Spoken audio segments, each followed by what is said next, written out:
Muy buenas tardes.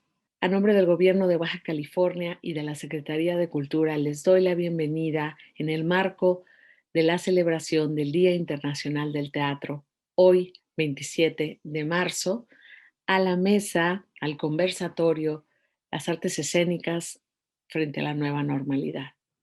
Doy la bienvenida y agradezco infinitamente a los artistas de Baja California que esta tarde nos hacen el honor de acompañarnos. Doy la bienvenida a Michelle Guerra, directora del colectivo Teatro en Espiral, a Gilberto Corrales, director de Teatro en el Incendio, a Ramón Verdugo, director de Tijuana Hace Teatro, a Víctor Isordia, director de Paso Escénico, y al maestro Daniel Serrano, dramaturgo y director, que nos hace el favor de moderar esta mesa. Muchísimas gracias a todos ustedes por formar parte de la celebración del Día Internacional del Teatro, conversando y reflexionando sobre el arte escénico en nuestro estado. Bienvenidos todos, muchísimas gracias. Cedo la palabra a Daniel Serrano.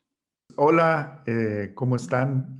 Me da mucho gusto estar moderando esta mesa de teatristas baja californianos, propiamente de teatristas que han hecho su labor creativa en la ciudad de Tijuana y con el pretexto del Día del Teatro, pues es un gusto recibir a Michelle Guerra, una destacada directora de teatro, fundadora también del colectivo Teatro en Espiral y una impulsora del teatro para niños y para jóvenes audiencias.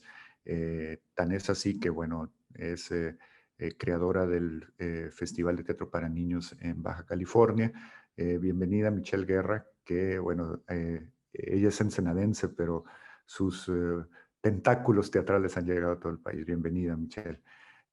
También me da mucho gusto saludar, eh, ahora sí en estricto orden alfabético, Gilberto Corrales, que él es fundador y director y fundador de la compañía Teatro en el Incendio, eh, además que una compañía que, bueno, ha ido destacándose ya a nivel nacional con su trabajo y ha ido experimentando con también nuevas teatralidades. Bienvenido, Gilberto Corrales.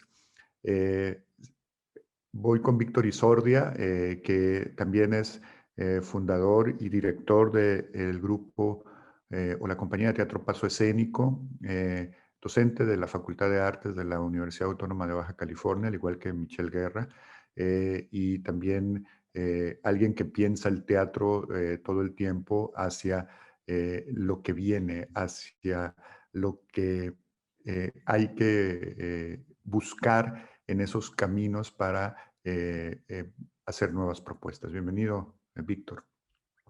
Y por último, Ramón Verdugo, también director artístico de la agrupación Tijuana Hace Teatro, docente de la Facultad de Artes de la UABC también, y bueno, pues con un proyecto muy interesante en cuanto a la creación de públicos, al igual que los compañeros, y en cuanto a la difusión de las artes escénicas en Baja California y también con una proyección nacional. Bienvenido, Ramón Verdugo. Me da mucho gusto tenerlos a los cuatro. Ahora sí que casi los cargué yo a los cuatro. No soy tan viejo como pareciera, pero los cargué. Y bueno, los cinco tenemos un vínculo muy especial con la academia, con la Facultad de Artes. Gilberto y Víctor egresados, Michelle también de la maestría egresada, y todos hemos sido, bueno, de alguna manera académicos. La idea de hoy es platicar un poquito qué ha pasado en este último año con los procesos creativos.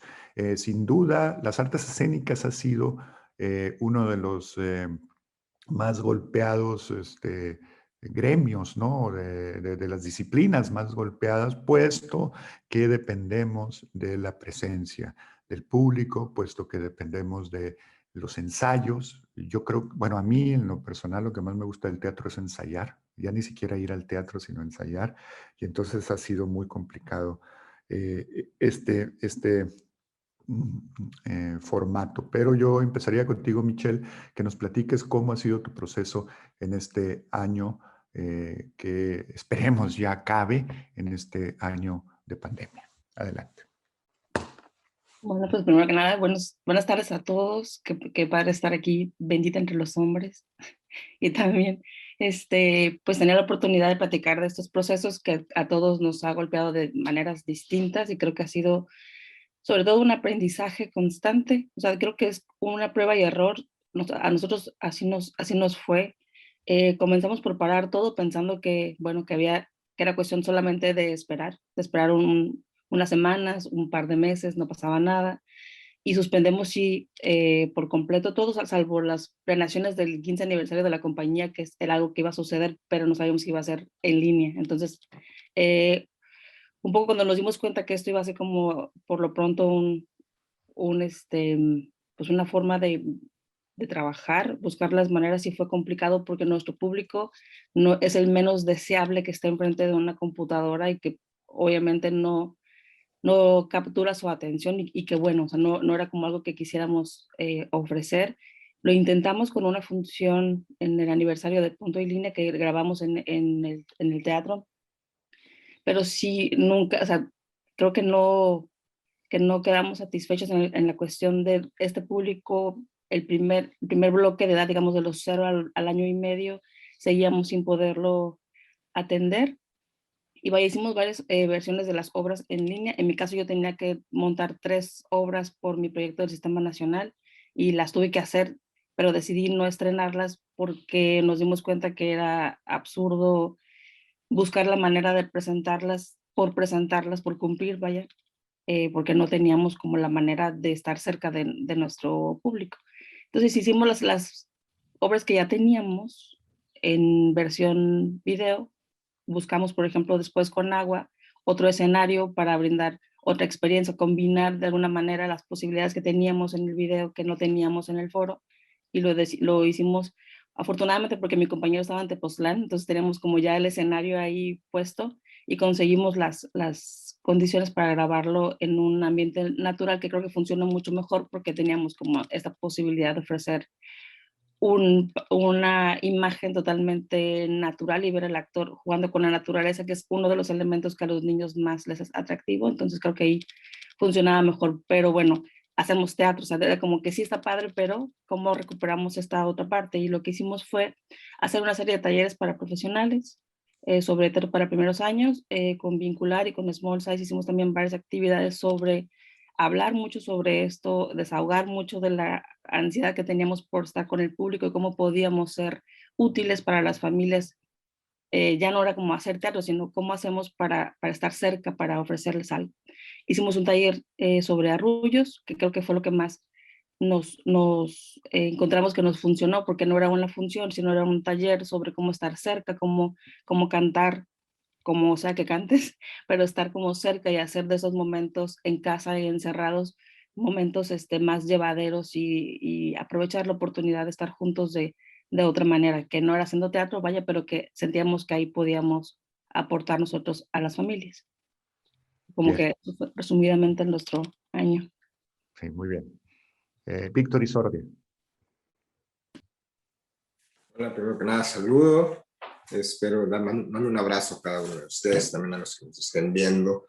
En mi caso, pues en realidad yo estaba realizando un proyecto antes de que todo esto comenzara, que era para tener al público muy cercano. Me gusta siempre trabajar con ese límite, ¿no? De espacio donde casi podemos lograr el otro. Entonces fue como, pues esto ahorita no va a tener posibilidad alguna. Tengo la ventaja de que al final de cuentas no tiene una beca, entonces dije, pues vamos a detenerlo y esto se retomará cuando se tenga que retomar. Y en ese sentido, en realidad este año no me puse a crear, más bien me puse a repensar los procesos, sobre todo al interior de mis procesos creativos, qué es lo que estaba sucediendo, hacia dónde estaban yendo y sobre todo cuestionarme qué estaba sucediendo con todo esto alrededor de la pandemia y a donde nos llevó como creativos a explorar, ¿no? En mi caso me abstuve, me pasaba algo muy chistoso, ¿no? Comenzaba a ver los montajes de mis compañeros y de más artistas que presentaban en las redes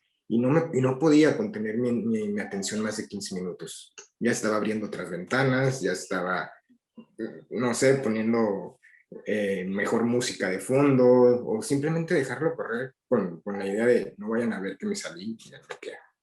¿No? Entonces, y que creo que tenía que ver con que me fui dando poco a poco, mínimo desde mi perspectiva, que eran lenguajes que no estaban hechos para la plataforma. Y que tiene que ver con que nos agarró a todos desprovistos.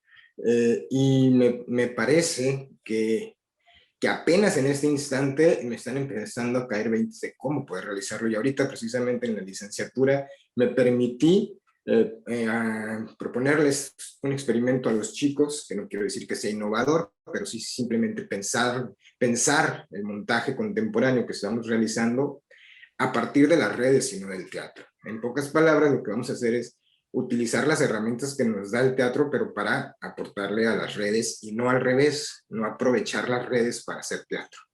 Que era como mi tesis hasta ahorita, ¿no? Que estábamos en un inicio con esta urgencia de solicitarnos materiales y demás, pues nada más estábamos llevando el video que pues obviamente no estaba planeado para ser presentado en redes. Entonces en mi caso es más introspección y pensamientos de los procesos, ¿no? Muy bien. Bien, Ramón Verdugo. Bueno, en nuestro caso creo que, y como creo en el de muchos, creo que estuvimos intentando crear y repensar desde donde podíamos y también con lo que podíamos. Yo creo que la realidad de muchos creadoras y creadores del país es que a lo mejor estábamos teniendo la oportunidad de crear porque tuvimos a lo mejor, no sé, teníamos un contexto de producción que era propicio, ¿no? A lo mejor algún apoyo, alguna beca, pero también los que no tenían, sí tenían. Es decir, había muchas condiciones. Creo que de alguna manera cada quien creó e hizo lo que en su momento sintió y pidió. Y creo que además a la par había que considerar algo que era inevitable como considerar, que era el tema de la salud y de la salud mental de todos los equipos. Creo que a mí fue una de las dos cosas que estuvieron siempre muy, muy presentes, ¿no? Porque podría haber un gran ímpetu por querer crear algo, pero si la realidad de las cosas es que la actitud y el ánimo de los equipos creativos no avanzaba, pues no estábamos contra natura, no tendríamos que trabajar contra natura de la libertad y de la comodidad de un proceso artístico. Sin embargo, creo que, digamos, las circunstancias nos llevaron a generar algunos proyectos que, bueno, algunos se gestaron y se presentaron durante este año, ¿no? Como fue en su momento el Programa Nacional de Teatro Escolar, que nosotros estrenábamos en el mes de marzo, justamente a finales del mes de marzo, y bueno, a principios de marzo aquello se paró, estuvimos en pausa y finalmente en el verano, después de ver que las condiciones no iban a ser las más propicias para regresar al teatro, se repensó la propuesta para llevarse de una manera virtual. Es decir, trabajamos de la mano de un cineasta para poder llevar la propuesta, no solamente grabarla en una cámara, sino tener varias cámaras y tener un proceso de producción, digamos, pensando también en un lenguaje audiovisual, pero tratando de respetar la experiencia de lo presencial, que fue la experiencia pues primera. La verdad fue un ejercicio muy interesante de diálogo sobre todo eso. Creo que fue un ejercicio de diálogo con quien estaba del lado de la cámara, porque claro, la experiencia era completamente otra. Pero bueno, en el mes de octubre tuvimos la oportunidad de trabajarlo y bueno, pudimos dar las 42 funciones en diciembre para las secundarias y la verdad fue una experiencia muy interesante porque a mí me preocupaba mucho porque eran secundarias y dije, y la verdad es que la situación con los de secundaria frente a una pantalla 60 minutos que dura la pieza puede ser muy particular. Pero tuvimos por las tardes teníamos unas reuniones con alumnos vía Facebook en vivo y la verdad es que tuvimos una retroalimentación muy interesante en cuanto al tipo de experiencia que se suscitó, ¿no? Probablemente nos dio la oportunidad de explorar otras cosas y bueno, eso estuvo interesante.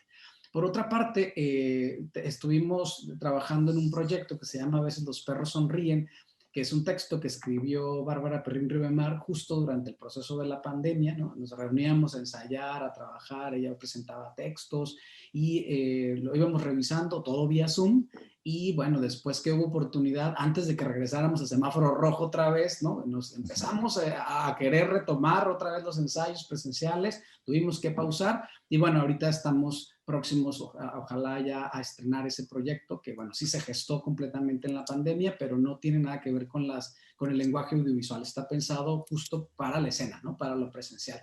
Y por otra parte, otro de los procesos que se permitió, porque también era algo que estrenábamos en 2020, es un proyecto que se llama The Frontera Project, que hacemos con una directora de Nueva York y la compañía, y entonces era un proyecto que se buscaba hablar de ciertas voces alrededor de lo que sucede en la frontera, un poco alejado de las voces de lo que a lo mejor comúnmente escuchamos sobre la frontera, ¿no? Queríamos como alejarnos, buscar otras voces, ¿no? Siempre serán amplias y múltiples y complejas, porque esto es muy, muy amplio, pero bueno, es algo que se separó y tuvimos la oportunidad de seguirlo trabajando en línea. Estuvimos por ahí un par de festivales, en un festival en septiembre del año pasado, donde presentamos algunos fragmentos, y este año, justo hace un par de semanas, hicimos una versión de experiencia virtual escénica, digamos, en Zoom, y que bueno, vamos a tener también en abril y mayo, justo repensando el proyecto de la frontera.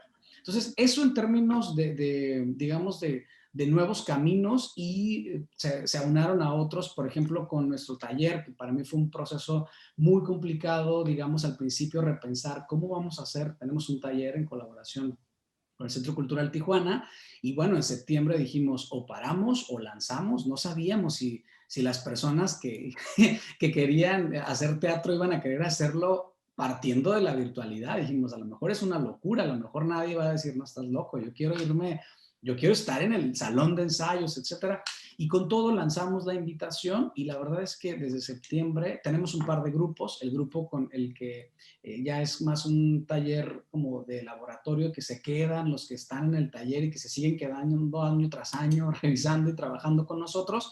Y el grupo nuevo, digamos, que inició en septiembre, y ha sido todo un proceso muy interesante que seguramente a todos nos ha pasado si estamos dando clases, cómo repensar las pedagogías, las dinámicas, los ejercicios, para que esto suceda de una manera interesante. Entonces, bueno, tenemos con ellos desde septiembre hasta la fecha, hasta marzo, y bueno, ahora estamos próximos a cerrar este año, este ciclo de formación virtual, ¿no? Así muy interesante, y bueno, estamos lanzando ahorita un proyecto para generar justo dramaturgias en el marco de la contingencia, donde, bueno, también será muy interesante porque vamos a compartir con algunas dramaturgas y dramaturgos de aquí de la región. Entonces, bueno, estamos como contentos de pensar en esa posibilidad, ¿no? Ya que las circunstancias se dieron así, bueno, pues nos vamos entonces también aprovechando eso. Con ellos estrenamos una lectura dramatizada para el encuentro de teatro, El viaje de los cantores, en septiembre, y bueno, esa sí fue una lectura dramatizada con ellos, vía Zoom, digamos, con las posibilidades que nos dio. Pero bueno, la verdad es que ha sido un ejercicio también entre lo creativo y también hacia el interior, como bien decía Víctor. Yo creo que para todos nos hizo repensar cosas, a nosotros nos generó también, detonó proyectos que ya teníamos, ¿no? Tuvimos un ciclo de un programa que se llamó Cartografía Escénica, en una primera temporada, donde bueno, tuvimos también entrevistas con creadoras y creadores aquí de la región para hablar de sus procesos creativos, previo a pandemia, ¿no? Es decir, más bien cómo se gestan los procesos, en aras sobre todo de generar materiales que después pudieran funcionar como material de revisión, de investigación, ¿no? Que en 10, 20 años alguien voltee y diga, a ver, cómo pensaba tal creador en el 2020, ¿no? Y cómo generaba sus proyectos, en aras de que alguien lo pudiera leer y decir, bueno, queda como un registro finalmente, creo, histórico del cómo está pasando, ¿no? Cómo se están generando los procesos. Y bueno, el Interprepas, que también lo dudamos, si era la edición número 11, el 2020, pensamos si era interesante, viable, lanzamos ahí un sondeo con las escuelas. Algunas escuelas sí dijeron, nosotros ni en línea ni en presencial. Otras escuelas dijeron, sí, por favor, es una experiencia para los alumnos de reencontrarse. Y bueno, hicimos el Interprepas, participaron algunos bachilleratos de la ciudad, y bueno, fue una experiencia también muy interesante, sobre todo por cómo ahora se contaban historias, de qué tipo se contaban esas historias, ¿no? Es decir, qué temas estaban eligiendo, en este caso, los alumnos, y de cómo también creo que se estimuló en ellos otras maneras de manejar estos medios, ¿no? De encontrar otras formas de decir, a ver, también se puede hacer así. Entonces, bueno, creo que eso fue muy interesante y la generación de redes, que como ahorita decía Michelle, creo que seguramente a todos nos pasó que se generaron unas redes que previo a la pandemia no se habían generado, ¿no? Es decir, o que se han generado de una manera, bueno, ahí cuando nos veamos, ¿no? En el próximo festival, en el próximo congreso, y bueno, esto nos obligó a estar reunidos, y bueno, para mí la muestra más fuerte fue la creación de la Asociación Nacional de Teatros Independientes, la ANTI, ¿no? Que nosotros desde abril del año pasado tenemos conversaciones, primero semanales, luego quincenales, sobre la realidad de nuestros espacios independientes. Y bueno, de esta manera ahora somos 37 teatros que nos reunimos a dialogar sobre las problemáticas, sobre las situaciones. Y bueno, en el verano incluso hicimos una edición del primer antifestival que era, sabemos que no sabemos si es teatro o no es teatro, si vamos a transmitir, si no estaba para tal, pero creo que había una necesidad de mantener un contacto, como decía Michelle, con el otro, más que creo querer imponer y decir, nosotros queremos que vean nuestro trabajo, no sé, sentíamos como una necesidad de establecer lazos con nuestras comunidades, con el público, ¿no? Y decir, aquí estamos, y bueno, sucedieron algo que ya se daban los desmontajes en lo presencial, ¿no? Pero en lo virtual eso fue interesante, terminaba la función y platicábamos, etcétera, y creo que de alguna manera el público lo abrazó como una manera de mantenernos en comunicación, ¿no? O ahí juntos. Entonces, bueno, un año definitivamente que marcó muchas cosas de los cómo y que nos hizo repensar también, creo, e insisto, que fue resultado también de las circunstancias personales o grupales de cada creador, ¿no? De cómo estábamos en ese momento. Bueno. Muy bien. Gracias, gracias Ramón Verdugo. Gilberto Corrales. Te repito la pregunta por si ya se te había olvidado. No, háblanos de cómo ha sido este año para ti y para tu compañía. Hola, pues primero un gusto estar con ustedes y compartir con las personas que nos están observando. Pues en nuestro caso, como Teatro en el Incendio, desde su concepción, siempre ha sido un proyecto de creación de públicos, es decir, un proyecto en el que investigamos el arte escénico que hacemos para que sea pertinente socialmente y que cautive a público, a nuevo público, ¿no? Nuevas audiencias. Entonces, ya nos habíamos estado preguntando qué estaba pasando con el espectador actual, como en cuestión de las cosas que condicionan su recepción, porque creo que es algo que nos ha pasado a todas las compañías, que es, hemos comenzado a observar que hay como una crisis de públicos que es previa a la pandemia. Entonces, el hecho de que se atravesara esta situación y nos obligara primero a detenernos de manera incierta, pues nos mantuvo como en el mismo tren de pensamiento, ¿no? O sea, seguíamos pensando las cosas igual, nada más estábamos con una pausa, tuvimos que tomar un receso de los entrenamientos que teníamos como compañía, y eventualmente cuando comenzamos a darnos cuenta de que esto iba para largo y que no sabíamos realmente qué es lo que iba a pasar, entonces fue cuando comenzamos a adaptarnos a las circunstancias y comenzamos a programar nuestro entrenamiento vía Zoom. Se convirtió al principio en una cosa muy rara porque intentábamos mantener los mismos objetivos, pero ahora a través de estos medios. Entonces era muy raro entrenar el cuerpo a través de Zoom, era muy raro entrenar la actuación a través de Zoom. Entonces empezamos a dar cuenta de que era absurdo, o sea, que los objetivos no podían ser los mismos, tenían que ser otros. Entonces comenzamos a cambiar los objetivos de la compañía para este periodo de tiempo. Entonces dijimos, bueno, entonces vamos a reflexionar sobre lo que hacemos. Como grupo ya lo hacíamos de alguna manera, pero pues a las circunstancias ahora eran otras y también nos estaba invitando a preguntarnos qué iba a pasar con el público a partir de que esta situación nos obligara a dar el salto a lo digital como sociedad. O sea, creo que el entretenimiento para las personas pues ya es digital, ¿no? A través de YouTube, de TikTok, etcétera. O sea, ya la manera de consumir, de entretenerse, pues es de demasiada información, de tener acceso a la información con mucha facilidad, etcétera, pero hay una gran parte de la audiencia que a lo mejor no era lo que le gustaba, lo que estaba habituada, pero ahora no había otra opción. Entonces, siento que como sociedades se potenció el uso de la tecnología para comunicarnos, para entretenernos, y nos empezamos a preguntar qué va a pasar ahora con esas audiencias y con el público que ya estaba cautivo de alguna manera para los escenarios, para los foros, y la incertidumbre que generaba sobre si iba a ser posible realmente regresar alguna vez a la normalidad.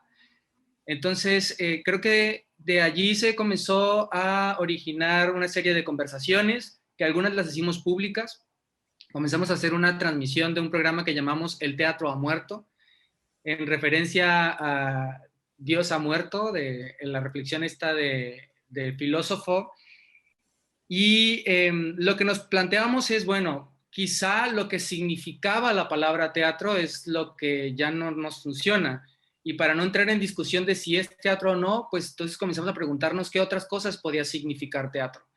Y pensamos que el medio teatral era el que ya no era posible, pero existían otros medios a través de las plataformas digitales. Entonces pensamos cómo sería migrar esa experiencia estética para el espectador, que consideramos importantísima, esencial, que esa fue otra de las cuestiones también que nos puso en crisis, que el que nuestra actividad fuera considerada no esencial para nosotros también fue un golpe muy duro, o sea, porque pues para nosotros que nos dedicamos profesionalmente a esto, no hay duda, o sea, no nos cuestionamos, y también para las organizaciones y las instituciones que lo afirman, ¿no? La relevancia y la importancia que tienen las artes para las sociedades, para los individuos, pero de repente encontrarnos con que hay otras cosas que son inminentes y que esta no lo sea, también fue crítico, y nos pusimos a pensar en ello. Entonces estas reflexiones las compartimos a través de estas transmisiones, en donde compartíamos también resultados audiovisuales de estas reflexiones. O sea, en el entrenamiento comenzamos pues a analizar la semiótica, ¿no? La semiótica que era posible dentro del lenguaje audiovisual, dentro de las plataformas digitales, y algunos resultados pues parecían más bien cortometrajes o alguna especie de, pues sí, de productos artísticos audiovisuales extraños. Y también aplicamos esta de, bueno, hagamos una versión audiovisual de las obras que ya tenemos en repertorio, con varias cámaras, con edición, y aprovechando que existe la posibilidad, pues hacerlo en locaciones, pero como dice Ramón, es raro, o sea, es raro porque ni es cine, ni se aprovecha completamente el lenguaje cinematográfico, entonces es muy raro. Creo que lo más acertado de lo que hicimos fue la adaptación del Malestar de las Bestias Feroces, y fue acertada porque de ser una obra que tenía una duración convencional de aproximadamente 1 hora, terminó siendo un producto que tenía una duración de 20 minutos. Pero además, la obra se hacía referencia al uso de los dispositivos móviles, entonces la obra la hicimos en un formato vertical, como si se tratara de una historia, y fue como lo más acercado a hacer funcionar un proyecto que había sido pensado en teatro, en un medio audiovisual, que terminó siendo también una especie de, pues, de cortometraje. Y después de eso hicimos algunas funciones en Zoom, del único espectáculo que pudimos adaptar, que fue de La Mama Cabaret, que es un espectáculo unipersonal, o sea, es Gonzalo cantando y haciendo su stand-up frente a la cámara e interactuando con las personas que nos acompañan en la reunión de Zoom. Y algunas personas lo disfrutaron muchísimo, otras por supuesto comentaron, lo preferimos presencialmente, y es natural que sea así. O sea, creo que la presencia indiscutiblemente le aporta algo al convivio teatral que no puede ser sustituido con nada. Y después lo que hicimos fue hacer una adaptación de un proyecto que habíamos pensado para sala originalmente, que ya lo íbamos a estrenar de hecho en abril, un mes después de que se cerrara todo, que es el proyecto del Misterio del Amor entre Varones.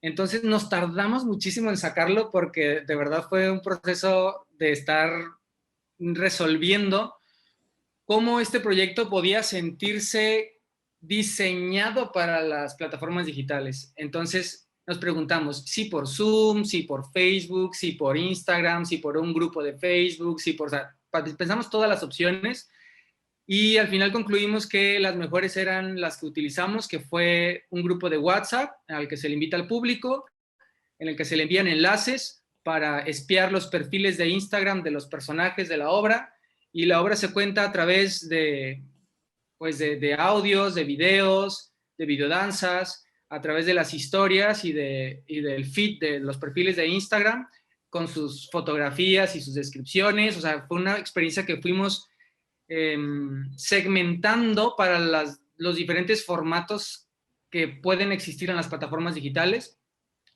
Y nos gustó mucho el resultado. O sea, desde antes de estrenarlo dijimos, esto está padrísimo, o sea, porque sentíamos que había sido posible adaptar la historia, esta en concreto, a estos medios. Y además, esta obra es de las más dramáticas que hemos hecho en mi compañía. O sea, nosotros solemos hacer espectáculos interdisciplinarios, postdramáticos, y en esta ocasión era la intención contar una historia, absolutamente. Entonces, también fue fortuito que contamos una historia de un poco tradicional, ¿no? Con una estructura tradicional, pero de una manera, pues, que no era ordinaria. Entonces, eso también ya resultaba atractivo y que pensamos, bueno, quizá esto en el escenario no habría resultado tan funcional como ahora a través de una experiencia cross-media. Y entonces ahora pensamos que ese proyecto ya no puede existir en el escenario. O sea, fue tan adecuada su adaptación que ya ni siquiera nos lo imaginamos para el escenario. Y a partir de eso, también comenzamos a preguntarnos cómo sería el escenario post pandemia. Creo que es pues preocupante para todos y para todas, pues que las salas van a tener un aforo ocupado por un tiempo, o sea, no van a poder estar ocupadas en su totalidad, que estos protocolos de seguridad sanitaria van a seguir existiendo. Entonces comenzamos a replantearnos proyectos que originalmente habíamos pensado también con cierto formato y que estuvimos postergando porque no teníamos idea todavía de cómo resolverlos, hasta que comenzamos a pensar por ejemplo, hacer un proyecto para explanadas públicas, en donde el espectador esté citado allí y tenga la posibilidad de escuchar por medio de una transmisión de radio lo que le va a dar sentido a los actores que hacen sus acciones a la distancia, ¿no? Entonces, cómo mover al público en las explanadas, cómo interactuar con las acciones de los artistas escénicos. Esa fue una de las adaptaciones. Y otro proyecto, pues lo estuvimos pensando en la fusión del lenguaje audiovisual y lo presencial, ¿no? Una mezcla, creo que es algo que ya se está haciendo también. Pensar los proyectos para su versión híbrida entre lo presencial y el streaming. O sea, cómo se puede transmitir lo que está pasando en vivo, y algunos lo ven en vivo y otros pueden vivir la experiencia a la distancia a través de los medios. Y pues eso es lo que hemos estado haciendo, lo que hemos estado reflexionando, y creemos que lo que sigue es seguir preguntándonos cómo hemos evolucionado las audiencias, los espectadores, porque definitivamente si nosotros no somos los mismos como artistas, como individuos, seguramente el público tampoco. Entonces, ahora, ¿qué nos está pasando? ¿Qué formatos o qué estilos son los que van a resultar más adecuados o pertinentes en lo que nos hemos convertido como sociedades a partir de esta experiencia de la pandemia? Bien, gracias. Yo lo pienso que competir contra el video en streaming es imposible porque además no es nuestra labor, por un lado. Porque ir al teatro, asistir a una función de teatro implica muchas cosas, desde justamente salir de tu espacio, y creo que eso es lo que ha sido complicado para el público. Y pienso en el público porque nosotros me refiero a los que estamos aquí en esta reunión, todos interesados en la creación de públicos, como que los grupos que estamos fuera de la Ciudad de México, nos interesa mucho la creación de públicos. Si hay alguno que no, dígamelo por favor, no pasa nada. Y yo pensaba si el público está preparado para el teatro virtual. Yo vi El misterio del amor entre varones, Gilberto, y lo disfruté muchísimo. Y en otras experiencias que tuve, a pesar de que el producto era bueno, las sufrí muchísimo por estar en mi casa enfrente de la computadora, como bien dice Víctor, abriendo ventanas y demás. El público está preparado, el público de Baja California, para dar el salto al teatro virtual. ¿Quién quiere contestar esto? ¿O qué vamos a hacer para prepararlo? Si no? ¿Quién se anima?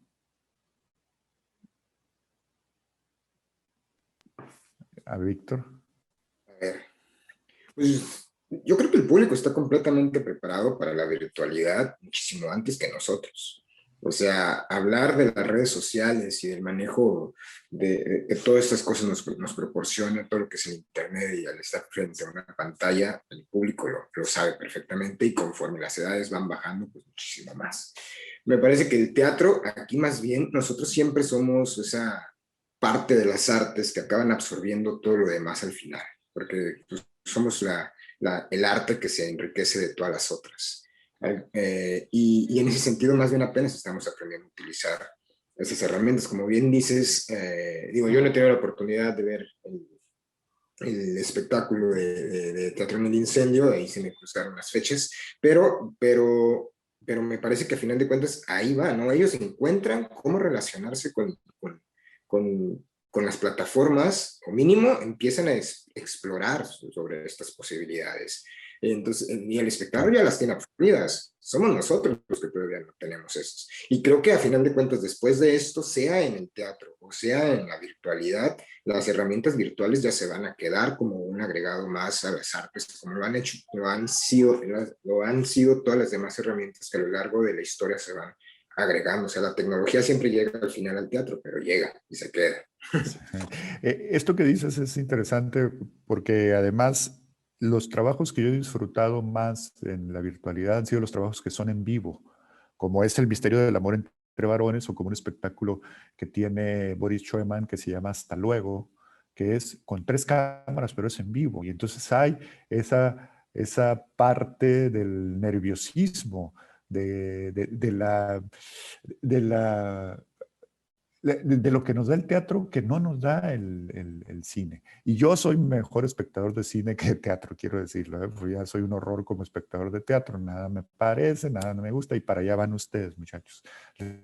Malas noticias. Pero Gilberto, ¿qué piensas de esto? Porque ibas a abrir el micrófono también, o abriste el micrófono junto con Víctor.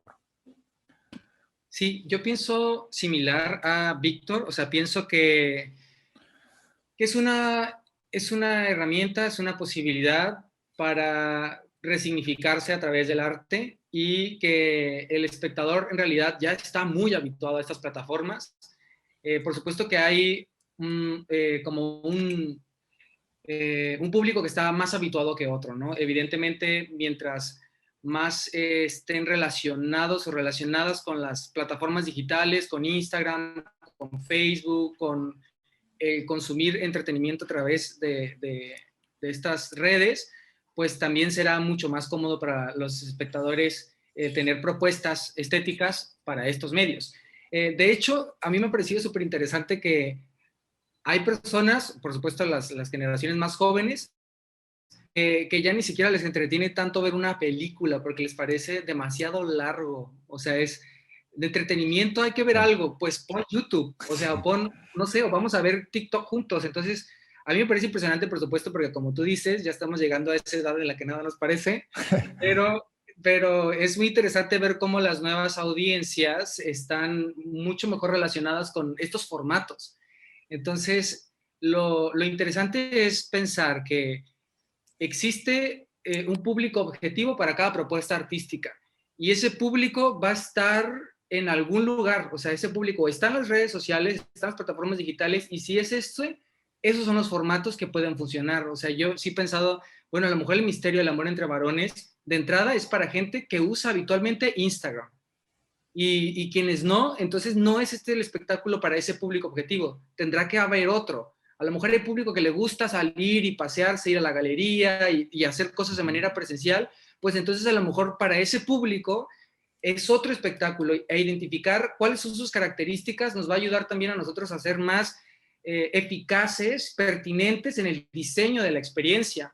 O sea, no pensar en, bueno, voy a hacer una obra para quién sabe quién llegue, sino pensar, este es el público, estas son mis características, las condiciones de recepción en las que tengo que ser conscientes para que mi propuesta sea efectiva. Entonces, creo que ahí está la clave en pensar que sí es una posibilidad que funcione, siempre y cuando pensemos que ese público tiene ciertas características, entonces le van a interesar ciertas temáticas, cierta duración, cierta dinámica de interacción, y de eso va a depender el éxito o no de nuestras propuestas. Y como dice Víctor, nos toca explorarlo, nos toca investigarlo y ver qué posibilidades podemos encontrar en estos medios. Y bueno, el Instagram se convierte en una herramienta importante, ya no es nada más la herramienta frívola de las fotos y demás, sino una herramienta importante para la creación. Michelle, ¿qué piensas de esto, de la creación de públicos? Me interesa mucho el tema. Pues como dice Gilberto, las características del público son lo primero en lo que tienes que pensar cuando estás eligiendo absolutamente todo, ¿no? En mi caso, por ejemplo, las redes sociales no son un lugar donde está mi público, no es un lugar deseable para que un niño menor de 6 años esté tanto tiempo. Aparte, su naturaleza misma le dice a ¿qué más, no? ¿Qué más puedo hacer? Ahora, por ejemplo, estamos en replantearnos uno de los montajes que hicimos el año pasado, que no estrenamos, que se llama Canciones para Roncar, por el que también hicimos el taller de arrullos, un poco para estar cerca de las mamás y de los procesos de las familias, y lo vamos a dividir en 3 partes. Es decir, vamos a experimentar otra vez la obra en 3 partes, como también es musical, estamos un poco partiendo de hacer 3 cápsulas cuyo énfasis sea también lo sonoro, para que sea una cápsula mucho más corta, que también tenga, digamos, condiciones para verse, pero que si se escucha también funcione o sea, también aporte un estímulo auditivo importante. Y lo otro es que estamos preparando como una especie de picnics para hacer la función, porque los niños pues tienen que tocar y ver y moverse y un poco ellos deciden cuándo lo hacen. Y el poder mantener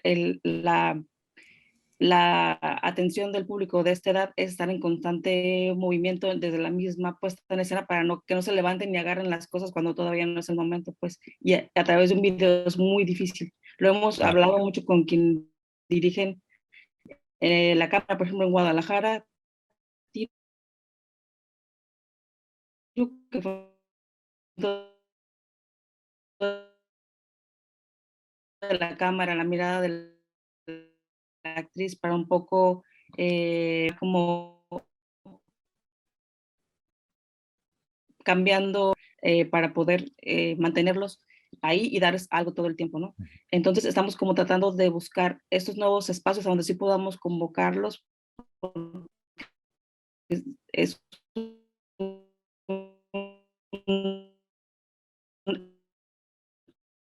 es y muchas ofertas ha sucedido es que todos los artistas han volcado las redes para proponer y para tratar de, pues de una manera muy como casi natural de un artista de que quiere ofrecer su trabajo para que los demás estén disfrutando del arte y la cultura, pero para los más pequeños es muy complicado porque se han cerrado parques, escuelas, no pueden salir, no hay lugares públicos pensados en las infancias, entonces se ha vuelto un poco complicado. Y pensando en esto, hablamos, por ejemplo, en los parques, por aquí en Ensenada todos los parques están cerrados, o sea, no pueden salir, no hay espacios para realizar estos proyectos. Entonces todo está como en la cabeza, estamos pensando cuando se pueda llevar a cabo hacerlo, pero sí creemos que empezaremos a explorar los espacios al aire libre, que hasta ahorita han sido tomados como por los payasos de las plazas y por otro tipo de espectáculos, y la gente pues que va al teatro no va a las plazas públicas ni a los parques a ver espectáculos. Creo que hay un poco de trabajo que hacer al respecto de tomar los espacios públicos por todo el público, que también incluye a los niños pequeños de los 0 a los 6 años, que tienen otras características que la tecnología no puede darles en esta cuestión también de salud emocional, de salud mental, de sentirse incluidos y parte de la sociedad. Entonces creo que en lo que sigue, digamos, porque lo que ya pasó, pues ya pasó, en lo que sigue tendremos que buscar ocupar todos los espacios para que ellos puedan poder poco a poco recuperar esta presencia y ser parte del mundo, y creo que el teatro puede ser una herramienta interesante, pero habrá que pensar en estos formatos cortos, nutritivos y que puedan generar esta experiencia completa, porque sí, a través de las pantallas es bastante complicado. Sí, Ramón, lo mismo. Ustedes tienen una escuela de espectadores incluso, que es justamente crear públicos. ¿Qué piensas de esto? ¿Está listo el público baja californiano para el teatro virtual? Justo pienso que creo que que tal vez la pregunta no es si está listo, sino qué tanto nosotros queremos abrirnos como a generar ese tipo de experiencias para que el público pueda recibirlas, porque al final de cuentas creo que si algo ha tenido el teatro, digamos, desde la invención del cine y la televisión, es justamente que se ha resignificado como un espacio de convivio y de espacio donde nos reúne, ¿no? Es un espacio comunitario.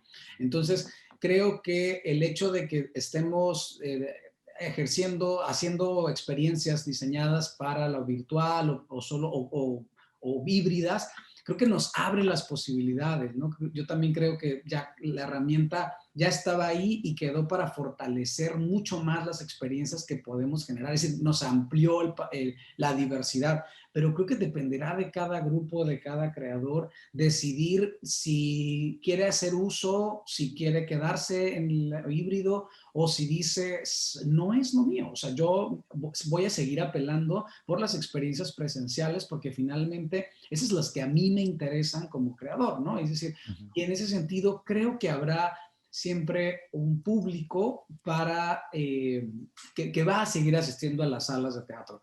Y yo pensaría más que en las experiencias, pensaría en el tipo de discursos que generamos, ¿no? Independientemente si son presenciales o virtuales. Yo pensaría qué tipo de temáticas, de atmósferas estamos abordando, qué tipo de discursos estamos abordando, porque podrían existir cosas a lo mejor presenciales cuyo discurso temático no me apele y pues no voy, o cosas virtuales que sí, es decir, creo que no tanto estará en si estamos, en si ahora vamos a poner el foco de atención para que estas audiencias nos visiten por ese sentido, sino qué tanto yo estoy comprometido con eso, me interesa, no me interesa, y qué tanto digo mejor regreso o sigo en lo presencial integrando ciertas herramientas virtuales. Nosotros, por ejemplo, con Escuela de Espectadores el año pasado sí pausamos completamente, es decir, dijimos, no, lo más importante ahorita es como que todo el mundo esté listo en casa con su salud mental, y entonces pausamos en abril y justo este mes retomamos conversación con ellos y de la generación que son 20, por ejemplo, 18 van a continuar este año y de esos 18, 15, por ejemplo, nos dijeron, yo continúo virtual y presencial cuando ya se pueda. Es decir, 15 de los 20 nos dijeron, ya presencial, por favor, cuando se pueda. Sí, claro. Yo me quedo en lo virtual. Y para nosotros fue una cosa muy interesante, porque entonces esto significa que esos son públicos, digamos, que no se dedica al teatro, nada, es público que estuvo interesado en participar en una experiencia como espectador. Esto nos indica que entonces las personas también están esperando el regreso del convivio, es decir, que están esperando reunirse, ir a el ritual de llegar a un espacio, de encontrarse, de ver una obra junto con otras personas. Exacto. Y eso me parece que es muy valioso porque no nos genera tal vez el peso, ¿no? De, ay, entonces ahora tengo que voltear hacia lo virtual. A mí me parece que el convivio, tecnovivio, como le dice Dubati, llegó y ahí está, ¿no? Convivirán, existirán, coexistirán, pero no lucharán uno con otro. Ni uno llegó para quedarse, ni el otro llegó, ni se empujaron. Llegó para decir, denme chance, aquí estoy, ¿no? Y ya. Entonces eso me parece que está interesante. Sí, sí, porque, bueno, ¿se acuerdan cuando, bueno, no se acuerdan porque ustedes no existían, no existían ni yo, cuando llegó el cine, ¿no? Que se predecía la muerte del teatro y, bueno, resulta que al teatro no lo hemos podido matar ni los propios teatristas siquiera. ¿Han comentado ustedes sobre la salud mental?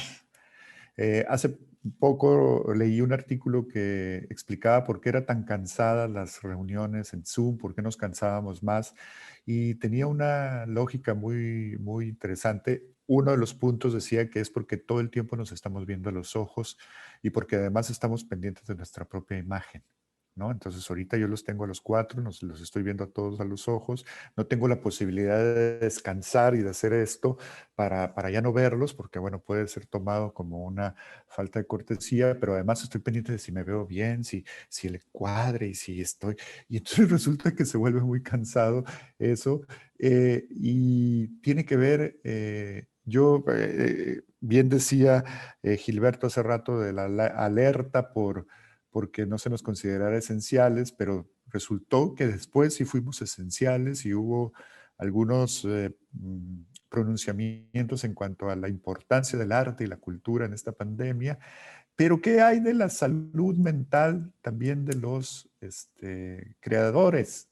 Me gustaría que me platicaran de esto porque a mí me decían, oye, pues la pandemia es el escenario perfecto para escribir teatro.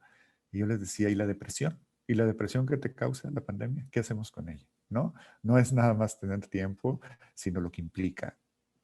¿Cómo lo han sorteado su propia salud mental sin que esto suene a que tienen un problema de salud mental?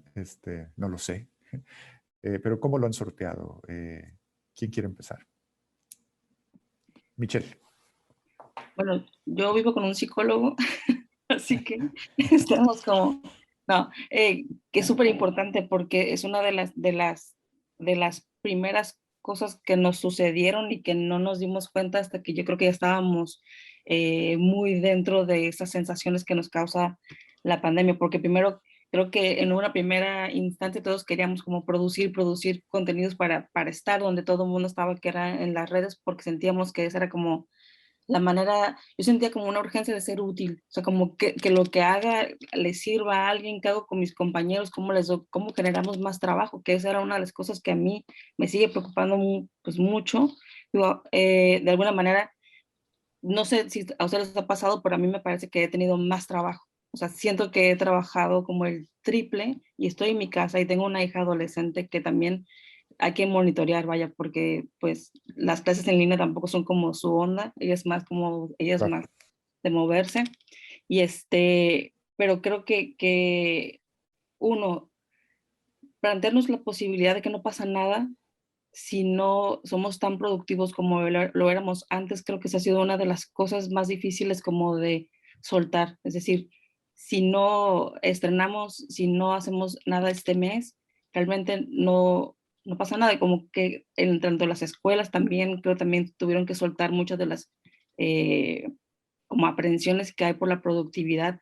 Tuve que dirigir un montaje por Zoom, bueno, tuvimos que dirigir un montaje por Zoom, Daniel y yo, el Sí. semestre pasado, complicadísimo, no nada más por la propia presión creativa que teníamos nosotros como maestros, sino el grupo de chicos también manejaba ya una energía de desesperación a veces porque no podían aceptar que su clásico de su carrera, que es muy importante también para ellos, hacerlo de esta manera les representaba una especie de fracaso, de desilusión con la que había que trabajar todos los días y darles ánimos para que supieran que todo iba a salir bien cuando tú mismo no sabías si de verdad todo iba a salir bien, porque en mi caso yo no soy nada tecnológico, no sé nada de computadoras y hacer una obra por eso me representaba también mucha presión, no tenía que rodearme de más gente y pues el presupuesto tampoco lo daba, una serie como de cosas que no puedes controlar y al final de cuentas soltar, creo que ha sido uno de los grandes aprendizajes que ha tenido la pandemia, estar en contacto con mis compañeros en todos los sentidos, no nada más en qué vamos a hacer para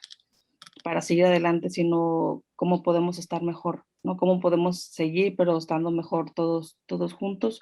Ha sido súper importante, pero también pues complejo, porque a veces creo que hay cosas que todavía no sabemos cómo nos han marcado porque todavía seguimos encerrados, aunque parece una ventana ahí de luz, creo que los primeros pasos también hacia afuera tienen que ser, hay que reflexionarlos mucho antes de ejecutarlos, vaya, porque podemos salir corriendo, destramparnos y aventar y darnos con todo, y eso también puede ser algo muy perjudicial para uno como persona y para la familia y para nuestras compañías. Bien, gracias, Michelle. Víctor, ¿cómo andamos?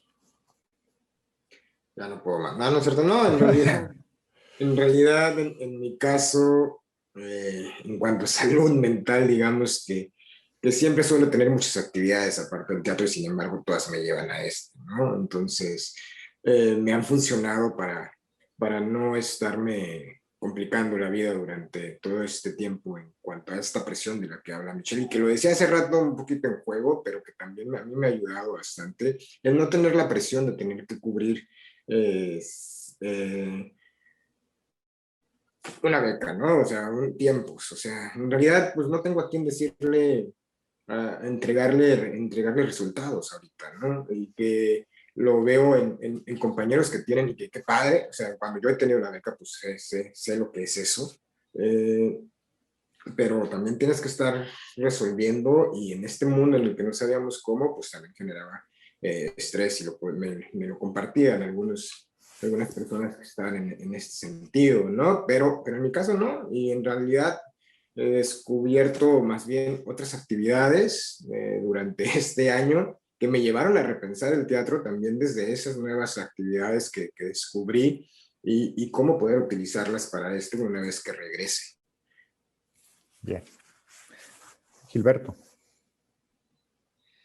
Pues en mi caso, yo creo que me di cuenta muy tarde de lo afectada que estaba mi salud mental.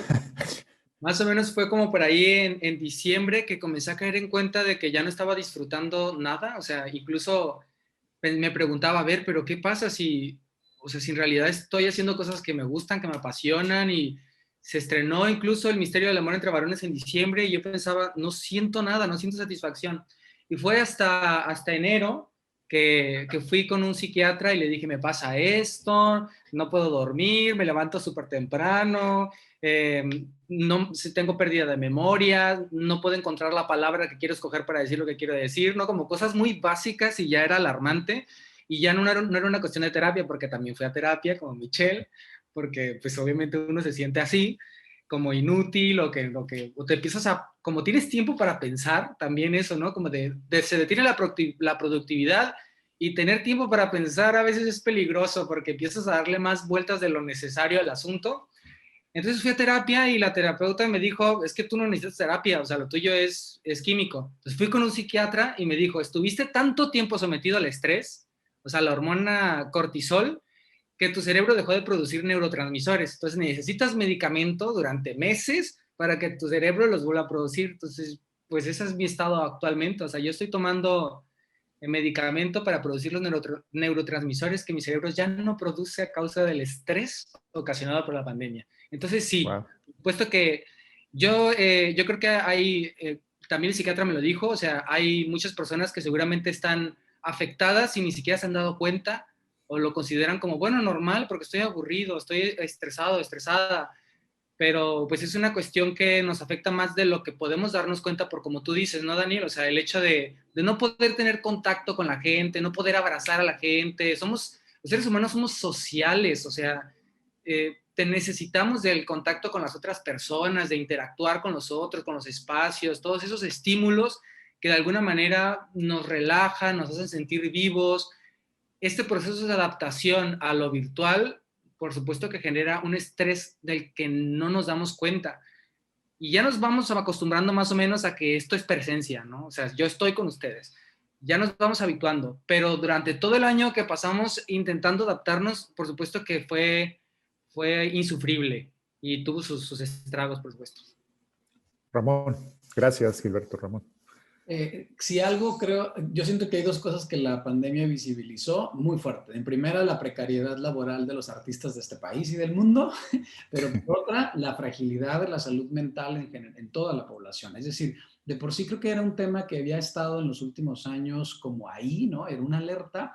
Sin embargo, creo que seguíamos, y creo que seguimos todavía, como dice Gilberto, atendiendo a, bueno, esas cosas deben ser para otras personas, no para mí, ¿no? Porque no lo vemos. Sin embargo, creo que todo el tema de la salud mental en muchas personas tal vez nos viene probablemente de los estándares de la productividad y el éxito que se nos impusieron, o que nosotros mismos compramos desde quién sabe qué edad, ¿no? Es decir, el asunto del éxito y la productividad se nos marcó como la línea de vida, de tu vida es buena si tu vida es productiva y exitosa. Y entonces en exitoso le poníamos un montón de cosas. ¿Qué sucede? Me parece que fue una cosa de la que también estuve como pensando y reflexionando justo previo también a la pandemia, un poco como dice Gilberto, de repente en el hacer y en el hacer y en el hacer, llega un momento en el que dices, este hacer tiene que tener un sentido para que pueda realmente un hacer significativo, ¿no? Entonces, creo que ahí es fundamental recuperar el concepto de éxito y productividad, pero en cada persona. Es decir, creo que cada uno debemos de tener como una idea de lo que representa ser exitoso y productivo y que ese concepto no es para todos igual. Es decir, si para mí éxito y productividad significa levantarme a las 7 de la mañana, tomarme un café, leer el periódico y a las 11 a lo mejor empezar a trabajar, o para mí no, a las 8 es estar dando una clase, es estar haciendo ejercicio, o para mí a las 9 es estar escribiendo. No sé, siento que hay que reconocer nuestros propios caminos que nos permitan una satisfacción personal y claro, por supuesto, a la vez un crecimiento personal profesional, pero creo que el tema de la productividad y el éxito se lo debemos también gracias a el asunto de la comparación en las redes sociales, ¿no? Es decir, yo veo tan exitoso al otro que siento que no estoy haciendo nada y además esto es muy interesante, yo lo he platicado en muchas clases y reuniones y esa es la sensación de mucha gente, ¿no? Es que yo veo que todos hacen y yo no hago y tal, y viene un bajón de energía por la necesidad de querer estar haciendo y ahí es donde creo que nos obligamos a hacer cosas. Sin embargo, creo que el punto será en hacer una reflexión de cuál es finalmente para mí el equilibrio entre productividad, éxito y satisfacción personal. Y ahí encontraremos el disfrute, creo, de las cosas que hacemos y dos, como estamos hablando ahorita, ¿no? Un equilibrio emocional, físico, que nos permita seguir creciendo finalmente como seres humanos. Ya aquí estamos hablando ni siquiera como artistas, ¿no? Como seres humanos. Porque si no, pues creo que será, y ya lo es, ¿no? Seguramente por ejemplo, en Estados Unidos, ¿no? Que son los que tienen más estadísticas, por eso lo pongo como referencia, porque lo acabo de leer, en los grandes problemas relacionados con eso, ¿no? Con la necesidad y la ansiedad y la depresión. Claro. Que tiene que ver con esto de lo que está comentando Gilberto, ¿no? Y del que habla Michelle. Todos sentimos una carga muy fuerte por muchas cosas. El asunto es decir, tranquilo, ¿no? La vida continúe, la vida va para adelante y asúmelo como mejor no te plazca finalmente. Bien, gracias Ramón. Yo cerraría esta pues agradable charla, lástima que no podamos estar más tiempo, pero yo la cerraría con una pregunta para cada uno de ustedes y les pediría que fueran concretos. Díganme cada uno de ustedes una cosa buena para ustedes y una cosa mala para ustedes de esta pandemia. Una cosa buena que les haya gustado o una cosa mala. Puedo empezar yo. La cosa buena es que sí he podido avanzar en mi tesis, por ejemplo, ¿no? Y otra cosa buena es que he ahorrado mucha gasolina. La cosa mala es que me ha quitado los ensayos y me ha suspendido 2 proyectos que tenía, que no he logrado armar para esto. Así, esa es la respuesta. Vamos por orden alfabético, ¿les parece? Gilberto. Ay, no tuve tiempo de pensarlo. De eso se trata. A ver, yo creo que lo bueno ha sido más o menos de lo que habla Ramón, o sea, como hacer conciencia tener tiempo para hacer una introspección que era justa y necesaria. O sea, creo que esta pausa me ha dado mucho más conocimiento y entendimiento sobre mí, sobre mi oficio, que todos los años que tengo produciendo enajenadamente. Entonces, eso ha sido de lo bueno. Y lo malo, pues ha sido que ese proceso de introspección, pues me generó un problema de salud mental que ya está atendiéndose, pero sí, o sea, creo que fue la cosa como más pesada de la pandemia. Gracias. Michelle, gracias. Pues yo diría que lo bueno ha sido la oportunidad de trabajar en redes, en colaboraciones con otras personas. Creo que eso ha sido algo muy productivo, muy emocionalmente como una descarga y padre para la creatividad y para sacar todo esto que genera la pandemia con gente del país y de fuera del país, con que puedo construir otras cosas, posibilidades. Y lo malo creo que ha sido la depresión que digo, afortunadamente yo estoy bien, he estado como bien, pero alrededor de mis alumnos de pronto me angustia mucho la gente afuera que no está pudiendo manejar emocionalmente por las condiciones también que se están generando, y eso creo que ha sido algo pesado para mí de procesar. Muy bien, gracias, Michelle. Víctor. En mi caso, yo referiría precisamente también como a esta confrontación conmigo mismo, con mis procesos creativos, con esta relación con las nuevas modos de comunicación. Pero eso es lo bueno. Eso sería lo bueno, ¿no? Ah, ok. Eso sería la parte buena, ¿no? El poder cuestionarme cómo es que estoy produciendo y cómo es que voy a producir de ahora en adelante. Y la mala sería, en el sentido, en mi caso, yo siento que faltó mucho aprovechar este tiempo de pandemia donde nos dedicamos a subir materiales de artistas, que por un lado es bueno porque pues es hacia el exterior, pero hacia el interior me parece que faltó ese diálogo entre instituciones y comunidad artística para poder vislumbrar lo que viene, ¿no? O sea, creo que podríamos haber utilizado muchísimas reuniones de Zoom ahora que estuvo de moda para poder trabajar en conjunto y pues no sucedió, no ha sucedido todavía. Gracias, Víctor. Ramón. Yo lo que no creo que sea tan bueno, negativo, digamos, es que sí creo que ha sido un año donde no me ha gustado ver, como decía Michelle, todo a nivel personal y a nivel familiar, comunitario, amistad, hay una sensación de abajo, del no abrazarnos, de no darnos un beso. Eso me parte así completamente, porque creo que, pues no sé, como dice Gilberto, hay una necesidad de hacerlo, y no poder hacerlo me parece que ha sido muy, muy fuerte. Nos ha marcado, ¿no? Es decir, no poder dar un abrazo a alguien de tu familia, eso me ha marcado mucho.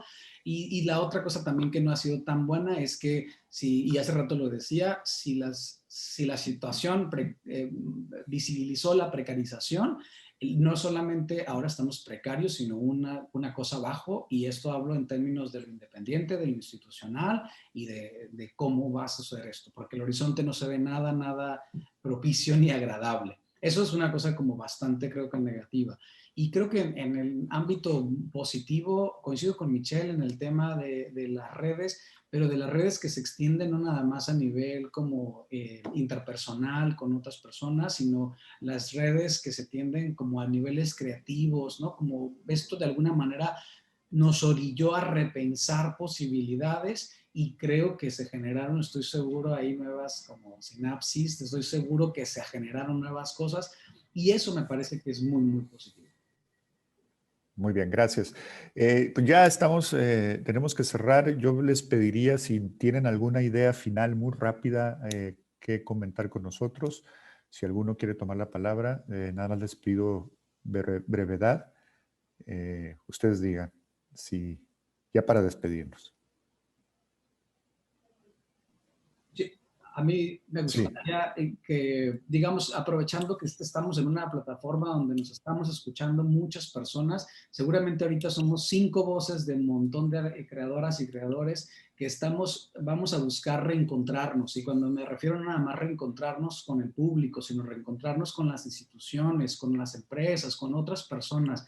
Ojalá que nuestra actividad artística sea esencial para las próximas generaciones, y que esa esencialidad la construyamos desde todos los ángulos. Ojalá que los nuevos puentes que se tiendan entre artistas, entre espectadores, entre instituciones, se fortalezcan para el bien de todos, ¿no? En general, del arte y de la sociedad. Gracias. Gracias, muchas gracias, Ramón Verdugo. ¿Alguien más? Bien, pues no me queda más que agradecerles a Michelle Guerra, Gilberto Corrales, a Víctor Isordia, a Ramón Verdugo, y también quiero agradecer especialmente al secretario de Cultura, Pedro Ochoa Palacio, por haber propiciado este espacio y haberme invitado a moderar esta mesa con mis colegas, y que tengamos pues una una reflexión que no estará nunca de más, pensar y repensar en las artes, pensar y repensar el teatro, las formas de producción. Y pues muchísimas gracias a todos ustedes por regalarnos este tiempo. Esperemos encontrarnos lo más pronto posible y, como dice Ramón, podernos dar la mano. Yo hace muchísimo tiempo que no le estrecho la mano a alguien y eso es una nimiedad que pues extraña. Muchísimas gracias a estos grandes creadores baja californianos y gracias también a los que nos vieron por este conducto. Esperamos vernos muy pronto. Gracias.